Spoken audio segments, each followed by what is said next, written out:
All right, guys, it is earnings season and the stock market blasts off to the upside. You had the S&P 500 up 1.1%. You had the NASDAQ up 2%. You had the Russell 2000 up 1.9%. It was a crazy way to start the earnings season where you had Delta rallying, you had FAST, Fastenal Company, they were rallying, and then you had JPM, which took some huge losses. They were actually down on the day, but earnings season is just getting started here. You have Goldman Sachs and Citigroup tomorrow. That's going to also shape the financial sector and some of the market as a whole.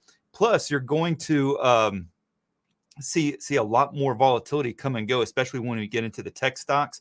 Netflix reports next week on 4/19, followed by Tesla on the April the 20th. So lots of fireworks still to come. And then that final week of April and that first week of May, that's where you get the bulk of your earnings reports coming out, and where you can create a lot of volatility for the market on top of everything else that's going on. It's just really nuts out there during this time of the year, because if you get another big disappointment like what we saw with Facebook, or like with what we saw with some of the other companies in the past, like Netflix, you can see some major drops in stocks and possibly opportunities to buy them up too. So with today's rally, does it change anything? Are we supposed to be getting into the tech stocks and the real downtrodden stocks like Baba or Facebook or some of these other names that a lot of people are going to be pinpointing their capital towards? Or should we be looking somewhere else? Well, one of the things that I would say is really doing well of late, and over the last few days in particular, are the commodities. You're seeing wheat, you're seeing gold, you're seeing silver, you're seeing oil, all starting to perk back up again, showing signs of inflation, especially after you just got that 11.2% inflation report on the PPI, the producer price index. Then you had the consumer price index that came in yesterday at 8.5%. Interestingly enough, the market ignored the PPI report today, like completely ignored it. And that was quite the shocker, because that was a significant report and shows that there's a lot more price hikes coming from companies because their margins are tightening. They're going to put it on to the consumer to make up for the gap. So before I start getting into the charts, make sure that you have liked and subscribed to this channel so you can get notified of all my future videos and live streams like this. And let me know down in the chat. Let me know, what charts do you want me to go over? I'm going over all of your charts today. I'm going over your questions. I want to get to my charts first. I'm going to give you my broader perspective, and then I'm going to drill down into what you guys have to offer here today. Also, drinking some Jefferson's Reserve here during this live stream. I usually try to pick out a different bourbon each and every time that I do one of these live streams. Today it's Jefferson's Reserve. It's like a very small batch, which I don't know what makes it a very small batch versus a small batch, but nonetheless, it's pretty good.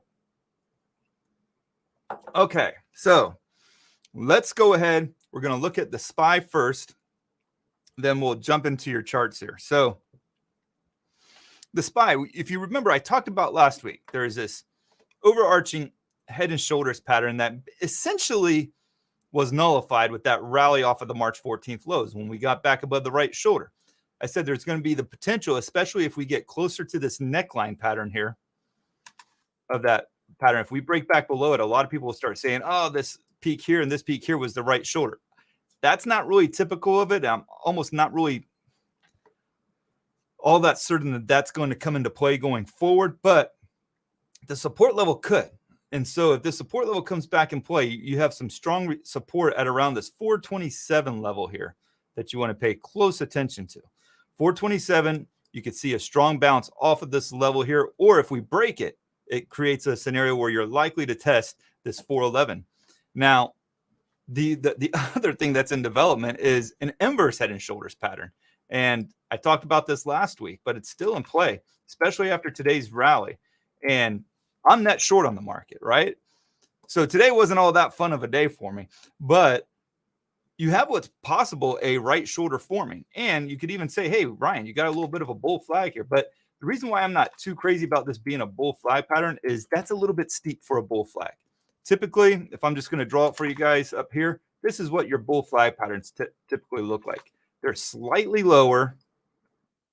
They're not like extremely steep like what we're seeing here over the last 2 weeks in the market. So if it was more like this, that would be a little bit of cause for concern, but it's not. So this pullback here has had some serious legs to it over the last 2 weeks, but we haven't tested a major support. So we're kind of like out there in no man's land. Maybe we start creating this right shoulder, but it doesn't confirm that inverse head and shoulders pattern until it breaks the highs from March 29th.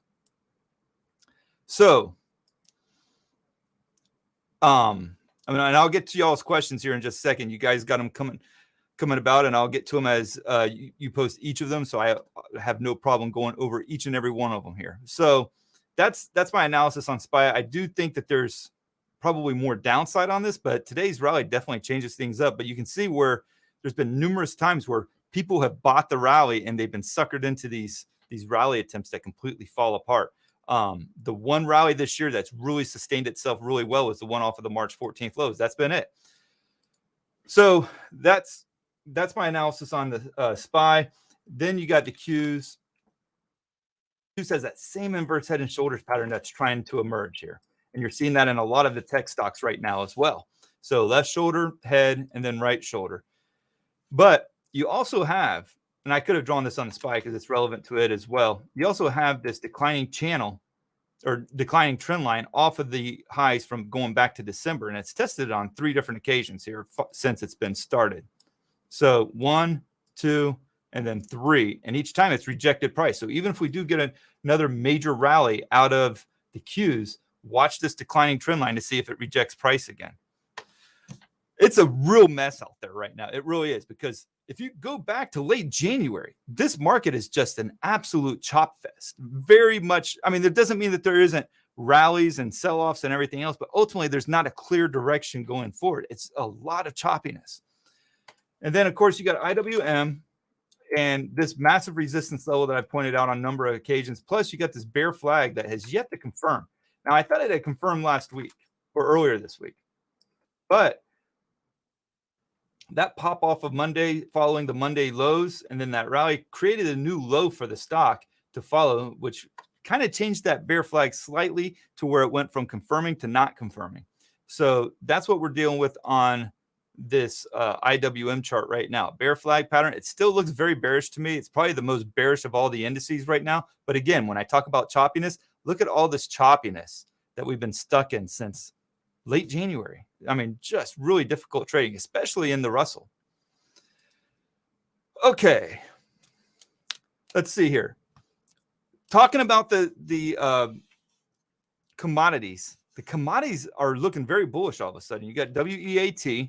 This is one that I really like a lot here, but you have a breakout in it this week. This is one that they invest in some different wheat futures and everything else, but ever since it got back above 1088, 1089, it's been starting to break out. So it looks really good on the surface. This is one way to fight, the inflation, or it's an inflation play because, as the world's wheat supply continues to shrink because of everything going on overseas, it's going to have a dramatic effect on wheat. And then you have gold. Check out gold. Breaking out above this little resistance level here. So very similar to the wheat chart. Plus, you have a major long-term support level that it tested and held and rallied back up. So gold looks pretty good. Wheat looks pretty good. And then you've got silver. Silver has like this. Zoom in on it here for you guys. Silver has a nice declining trend line in the short term that is broken. And look at that. 3 days of follow through. Looks really, really good here. If you can get it to pull back a little bit, maybe to like to the 2330 level, it could be a good opportunity to get some shares of SLV. And one of the other things that I've noticed too is you have some stocks like MO doing really well. This is a good dividend play here. I mean, lots of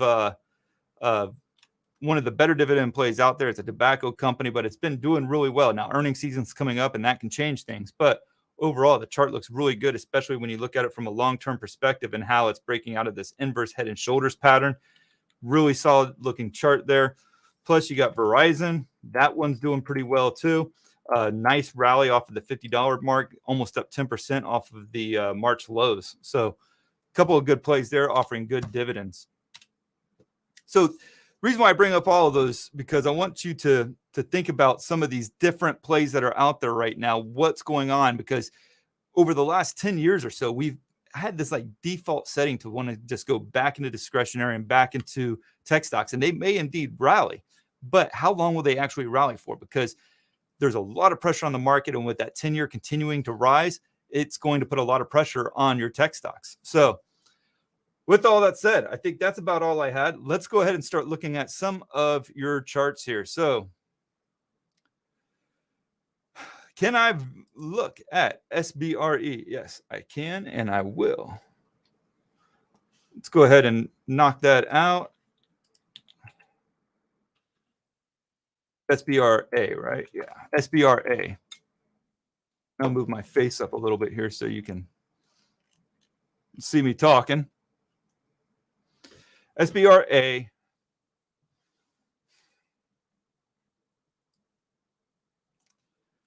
So a lot of these, just for you guys wondering, I do these charts live on the fly here. I'm not, taking these things ahead of time. So I'm looking at some of these sometimes for the very first time. If you ask me about Apple, I have an opinion on Apple, but SBRA, I don't. So I'm trying to figure out what is going on. You have this expanding megaphone pattern from a long-term perspective. I don't really think that plays into the stock right now because it's nowhere near the support or the resistance of it. So we'll go ahead and just get rid of those right now. But what I do see is a significant support level coming into play here. So yeah, you could call that a head and shoulders pattern. It almost looks more so like just a very, very long-term sideways trading pattern, essentially going from about $12 all the way up to 18 bucks. So if this support level fails, make sure. Okay. So if this support level fails, we're trading at 1226 or 1286 right now. And if it gets below 1226, I would probably say that's going to get a little bit bearish. Now it's oversold in the short term, so there may be a little bit of a bounce. I mean, this thing's down like what, 3, 4, 5, 6, 7, 8 days in a row. There's a good chance you're going to see a bounce in the short term here. But if this support level fails, there is no reason to be in this one, at least from my opinion. That is, that's just a huge support level that goes all the way back to June 2020.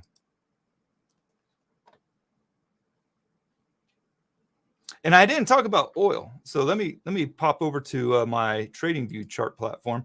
Check out oil here. Okay.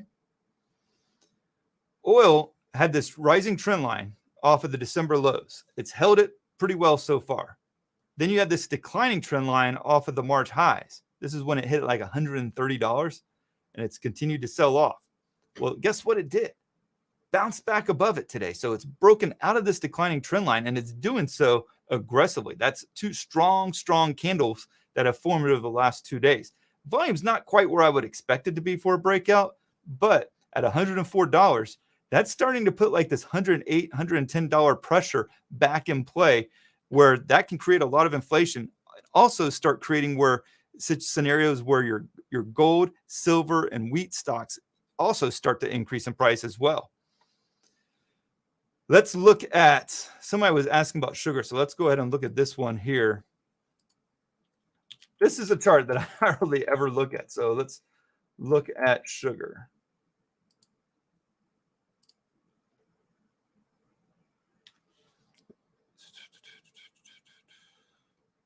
So when you're looking at sugar, you can see this sucker had a huge bounce up to 58, now back down to 36. Let me make sure that this is the right one I need to be looking at here. There we go. This is the right one. I'm sorry, guys. This is actually a commodity I never track. So this is a new one for me. You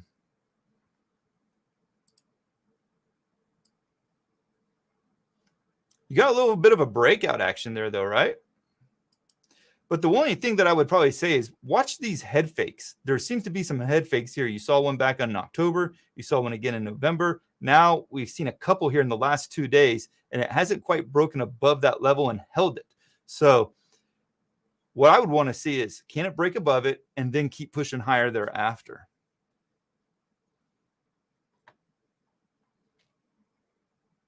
Good chart there. Let's go back to my TC2000 platform. TC2000 doesn't have futures. TradingView does. That's why you have me going back and forth. JPM, like I mentioned earlier, they had earnings today. How are they looking right now? This is financials in general. I'm not a huge fan of, even without the financial sector having a significant sell-off over the past, 3 or 4 months. It's still, where's it gone over the last, year and a half? Nowhere really. Or about the last year. Where's it gone over the last year? Since May? Nowhere. It's basically trading at about the same place as it was trading in the beginning of May, late April. So not necessarily what I would call a healthy sector to be trading in the first place, right? Doesn't mean that there can't be stocks that are doing better than the financial sector as a whole that are within the financial sector. But I'm just saying, as a whole, it's a very problematic sector. So let's go back to JPM. This is part of your problem because they have such a huge weighting on the financial sector, but a declining trend line already in place. You also have a little bit of a channel action going on here. Let's draw that channel. So it remains inside the channel, kind of in no man's land. It's not testing the top of the channel. It's not testing the bottom of the channel. It's just right there in no man's land. So at this point, with it breaking the lows from last week, I would expect continued selling, especially if the Goldman Sachs, Bank of America, and Citigroup earnings comes in also weak or below expectations. Good chance that you start to see this thing drift closer to like the 116, 117 area, or at the very least break these lows from back in March that it tested today. So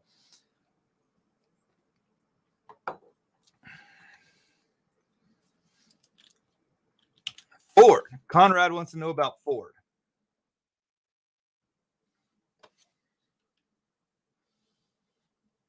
So first off, Ford has this long-term trend line going back to the March lows. And this one's coming more and more in play. I remember I've posted on Twitter before about it, saying, hey, guys, don't be surprised if this happens. I get a lot of crap about it. People think there's no way it could ever come back there. And lo and behold, it does. Really close now. It's at 15. As low as 1460s last week. Yeah, there's a chance at 1377 it could test this rising trend line, or maybe it comes in around the 1380s. But very, very bad chart. And I think there's a lot of people that are stuck in this chart right now because when it was making this big run up, a lot of people were chasing after it. Then it has the sell off. Everybody loves the charts when it does this, and they tend to get blinders to the fact that it can pull back, and usually does. And so that's what we're engaged in right now. A lot of people panic selling.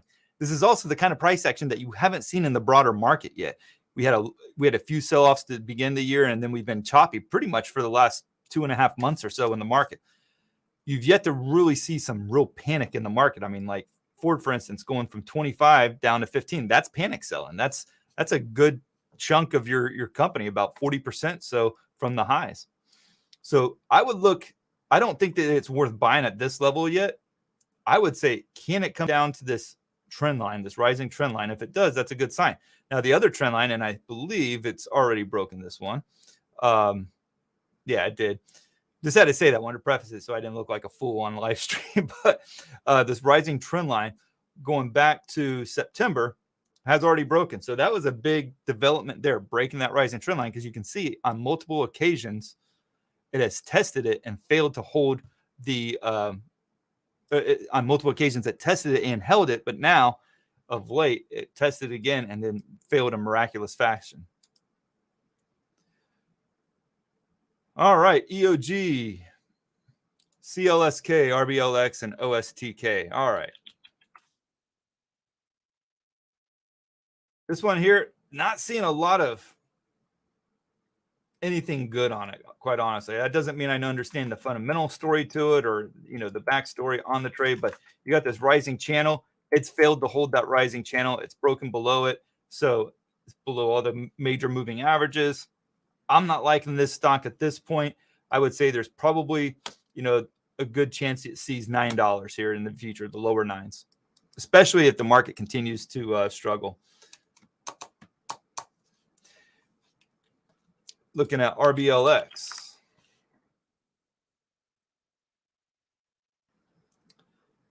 So this one has been highlighted a few times, and you kind of got this like elongated right shoulder for an inverse head and shoulder that could be developing here. I would have preferred it to like not had this kind of crap here going on and just confirmed it right here. I don't have a position in the stock, but I'm always enjoy watching these charts develop. So you got a left shoulder, a head, and then you got a right shoulder. Is it going to be able to break above that 52.90, 53 level? That's the important level right there at this point in time. Right now, it's struggling with it. It's nowhere near it. This thing here could, and it's kind of like a little miniature bear flag pattern they're developing. It could easily go from 44.97 back down to these lows from March and create possibly a double bottom, which would be around 37.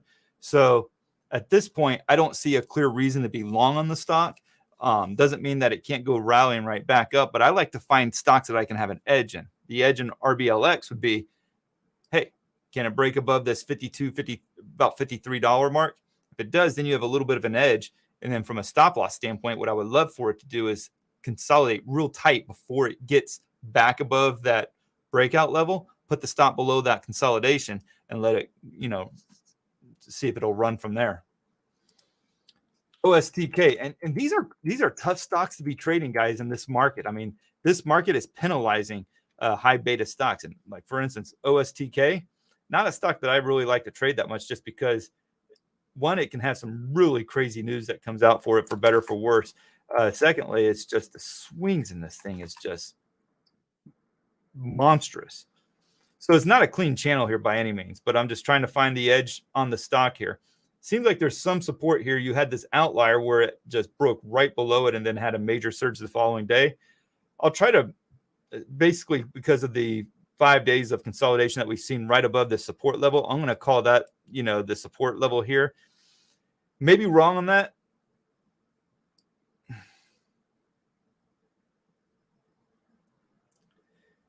But I don't really know if there's an upper channel band, though. So it may not, it's just more like a support level, but it is a base that might be trying to form if it can hold this bottom support level. If it holds it, you got a base forming, but in order to confirm that base and a breakout, it needs to get back above 60.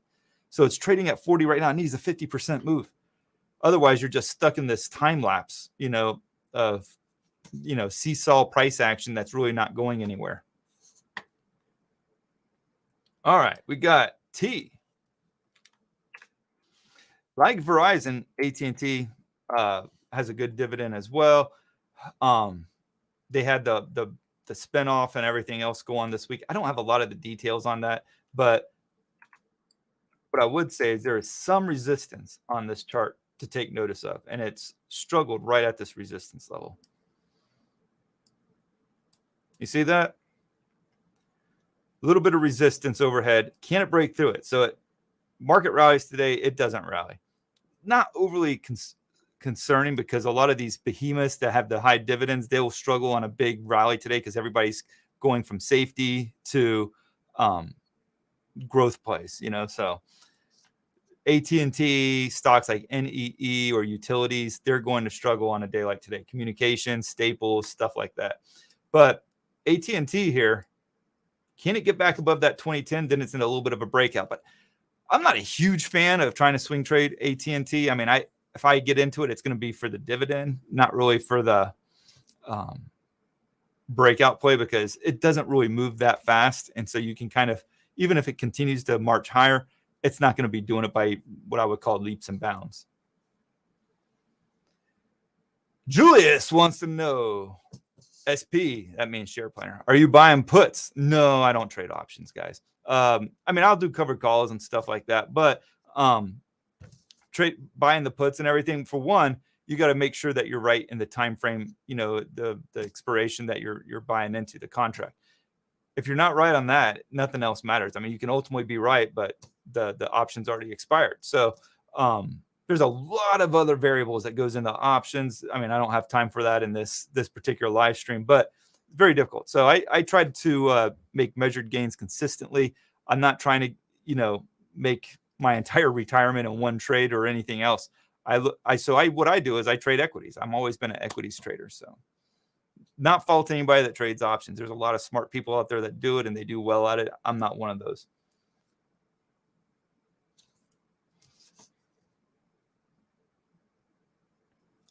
Let's see here. Can I look at LPTH?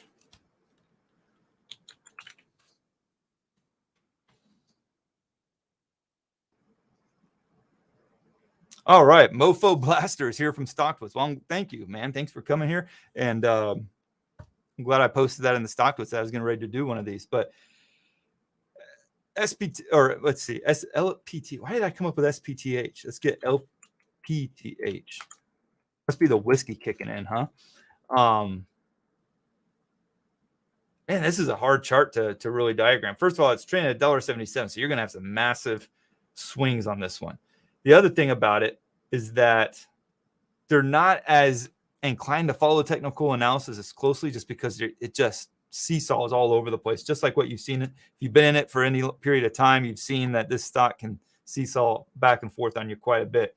But this is going to be, if I was trading one of these kinds of stocks, I would probably be looking at this exactly where it closed at today. Like, that's a key support level. Now, if it breaks below it, the next support level is probably going to, there's just not a lot of support level underneath. Maybe 169 from here in December.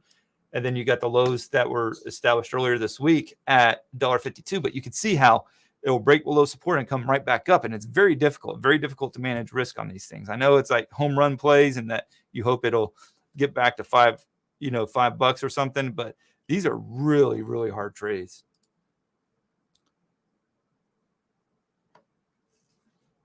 LMT from Alex Ramirez here. Oh, does he want Costco too? Yes, he wants some Costco action. All right, let's give him some Costco action here. So he's in at 582 with a stop loss at 578. Man, I wonder if 578 was his starting stop loss. That's a tight stop loss. That's like less than 1%. Kudos if you can pull it off, though. Costco looks pretty good. It's a Staples that really doesn't trade like a Staples. It's like kind of like NEE in the sense that it's a utilities, but man, it can act like a growth stock at times. But rising trend line here. You can see it's right there. It's trying to hold that thing. And it's kind of interesting. It's like, do you draw the trend line there, or do you kind of pull it back here a little bit? If you pull it all the way back, you can see where it's kind of struggled with it on that pullback. But you also don't have as many. Let me just zoom in on it for you. You don't have as many like tests of it. You just have basically where it started and where it began, or where it started and where it ended. So that's why I'm kind of inclined to put it about right there. And right there, and you can see it's tested and it's held it, kind of like maybe like a bull flag pattern there in recent days. So, I think it's a good chart. I really do. I get a little bit nervous in this market about companies that have made these massive runs and the market's struggling as much as they can, because is it going to be like a matter of time before the market starts to penalize stocks like Costco as well? I don't know. But overall, if you're in 582, man, you've done good on this one so far. Anytime you have a positive on a long stock in this market that we're dealing with, that's nice.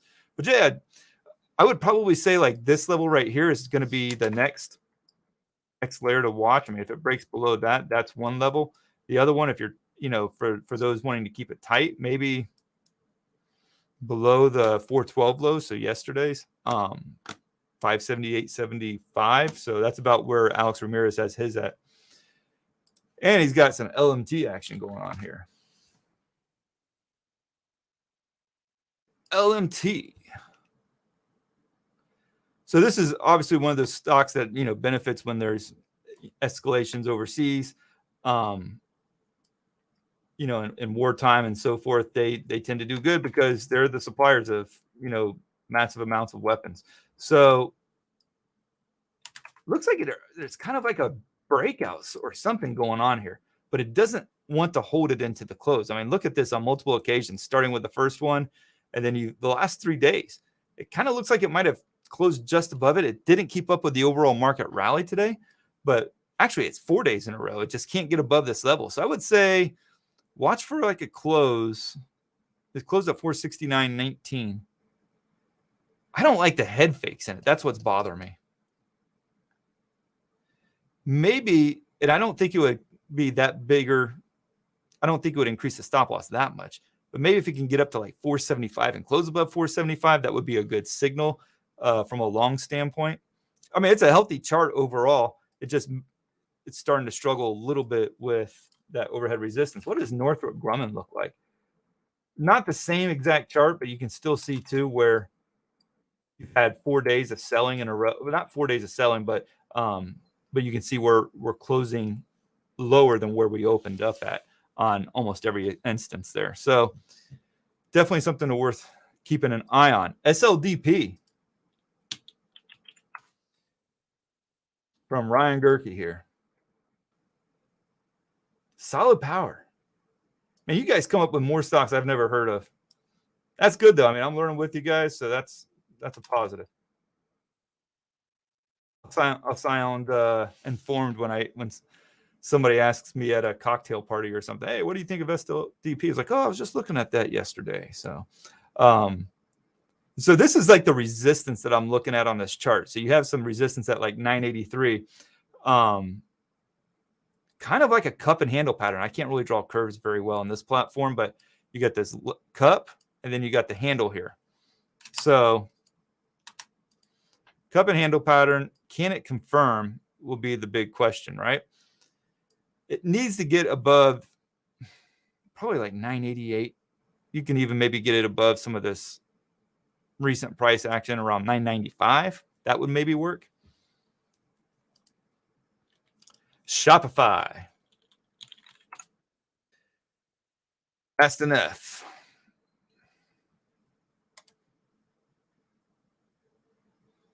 So this is one that was kind of disappointing to me. I never got long on it, but I was watching it from a long standpoint. You had this nice basing pattern, and there's been a lot of stocks that have based like this, okay? Let's just go back in time a little bit and forget about the recent past week. If you take this price action there, it looked like it was basing, right? I mean, it was almost like a inverse head and shoulders pattern. It looked promising. Can it get back above it? But it didn't, though. Instead, it just stayed below the breakout level and continued to drift lower. So now it's kind of at a point where it needs to reset. It needs to find the bottom. Maybe it did today. One day isn't enough to be able to figure that out. But can it come back down and hold that 526 level? Or does it base right here and maybe it takes another shot at this 770 level, okay?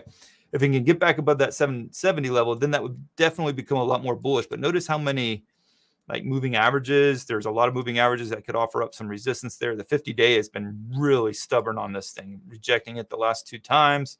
So there's definitely some headwinds for the stock right now.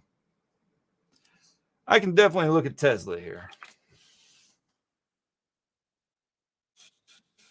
Anytime I pronounce y'all's names, I butcher them. You know, forgive me. I'm not the best pronunciator. I don't even know if I'm pronunciator correctly, but that resistance off of what is that? The November highs.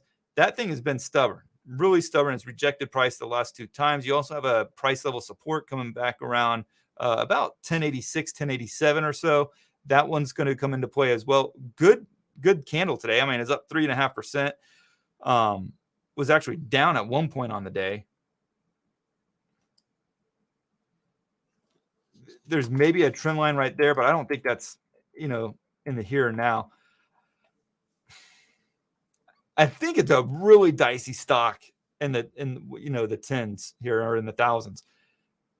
You can get long on it, but how much reward are you expecting to extract out of it? So if you get long, let's say tomorrow it opens up at 1033, okay? How much are you really hoping to get out of it going all the way up to 1146? And if you are, where are you putting the stop loss at? So those are some of the questions you want to ask yourself, because right now, all we're seeing is resistance continuously reject price. I mean, just as we saw right here back on April 5th, and then again here back in early January, it continues to reject price.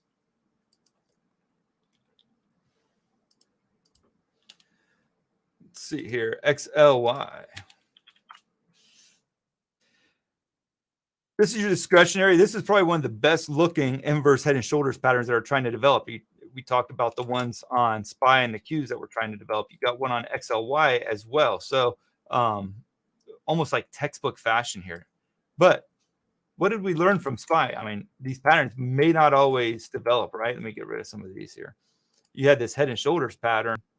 We'll go back in time here a little bit. This head and shoulders pattern was looking pretty promising here, right? Big time. Dropped back below it, bounced up. Okay, we'll give another try.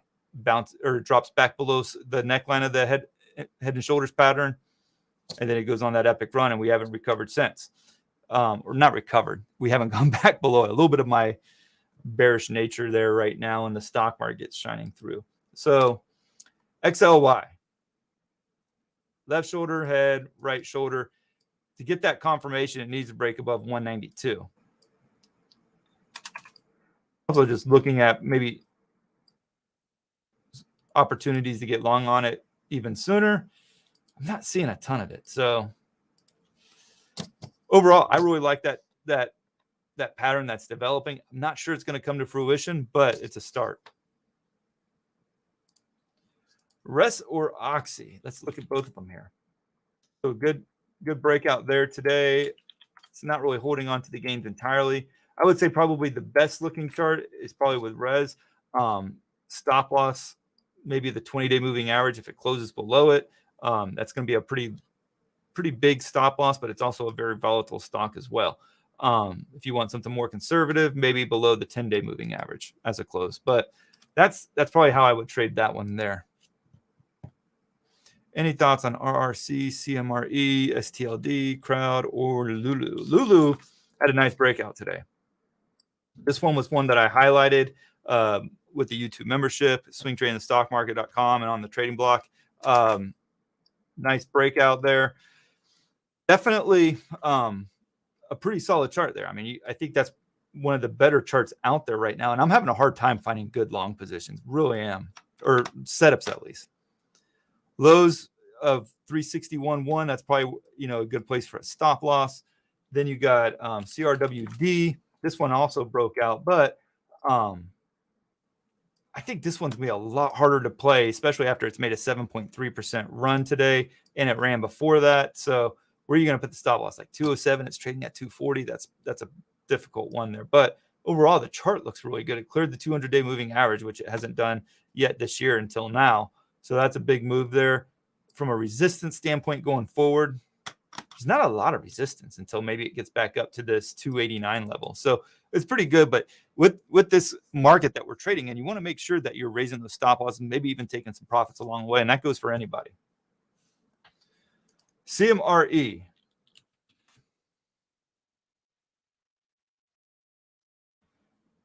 So this was one that I was watching. I was like, man, if it can hold this rising trend line, that would be great. It couldn't. It broke it. Now you're trying to hope that maybe it holds the support level here.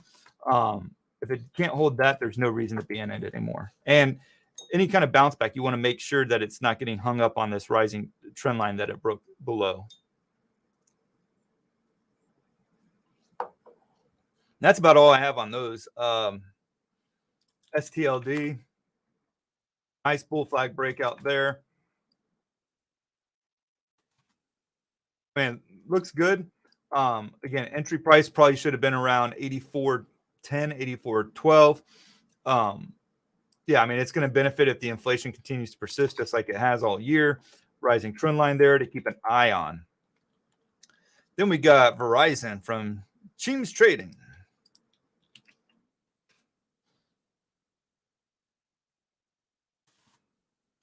Nice little base there, and I actually have some in my dividend portfolio. Verizon, I like the dividend on it. Tried to break out here, couldn't.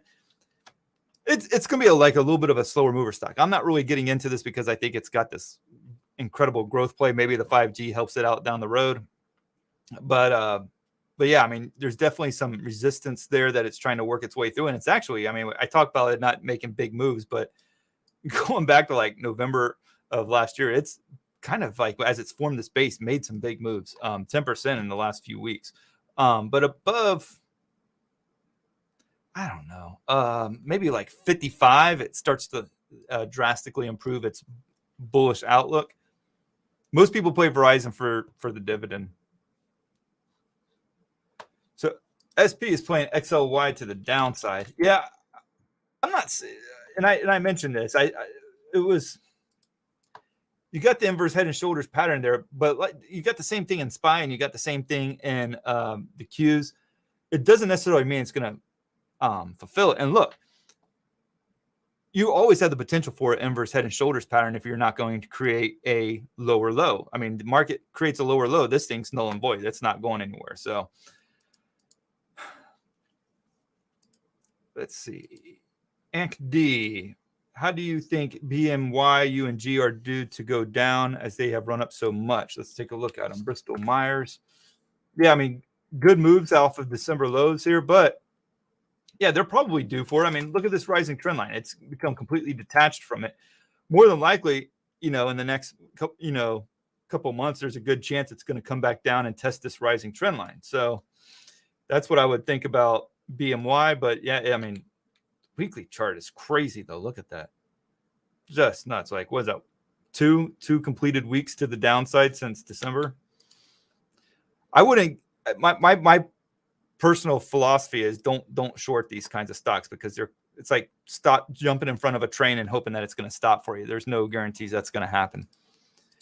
And then you got, what is it? UNG, natural gas. Yeah, this is another one. Commodities are doing really well right now. I don't like the idea of trying to short a commodity that's going straight parabolic because, yeah, it's at 24 right now. It could be at 28 next week. And so you're down over 10%. And that's about it. So guys, listen up. There's a lot of choppiness in this market.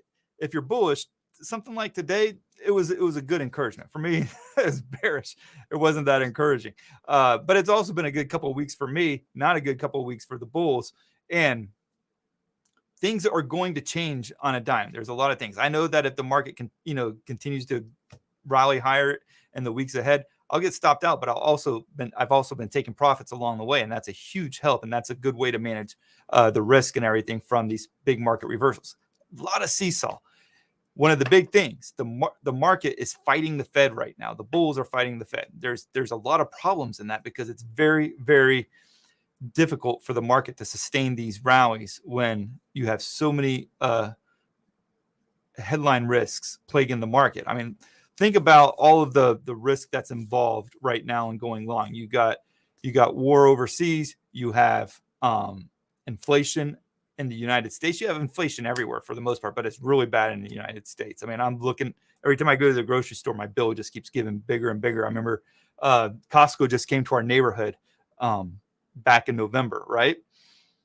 I'd go to Costco and it was like $200. And now, in the beginning of the year, it went to like $300, and then it was like $350. Now it's like every week I go to Costco, it's like for a family of 5, it's like $400. It's crazy. So inflation does hit. In fact, my wife goes there now. She won't even let me go there with her because I add too much crap to the bill. So I'm like not allowed to go to Costco's anymore. But there's a lot of headline risks. So stuff that we talked about in the beginning about the commodities, looking for maybe some ideal entries there of where you can get in. It's just, even if it's just a simple hedge, you take wheat, for instance. If wheat goes down and I lose on that trade, well, I use a lot of wheat at home anyways, from flour for making pizzas and everything else. So I kind of benefit either way. But nonetheless, guard yourself. One of the things that one person was telling me in the trading block today is like, man, they've lost a lot of money because they feel like they always had to have all their money working for them at any given time. That's like that rich dad, poor dad mindset that was really popular in the early 2000s, where they say, oh, treat every dollar like an employee, put them to work and everything. But sometimes you don't want to put those employees to work. You need to just have them idle. You need to cut back. You need to lower your exposure in the market. For me, it's been a long time since I've been completely long on the market or 100% long on the market. It takes a really good market for me to do that. Right now, that's not it. So don't feel like that you have to put all your capital to work at any given time. That's going to create more emotions. The more money at work, the more emotions you're going to face in the market, and the more likelihood you're going to find yourself making a bad decision. So if you enjoyed this live stream, make sure to like it, man. Guys, this really does help me out a lot, and subscribe. And, feel free to leave more comments in the box down below. Check out Trading Block. Check out the join button down below if you'd like. There's a lot of good market research that you can get from me each and every day. Thank you, guys, and God bless.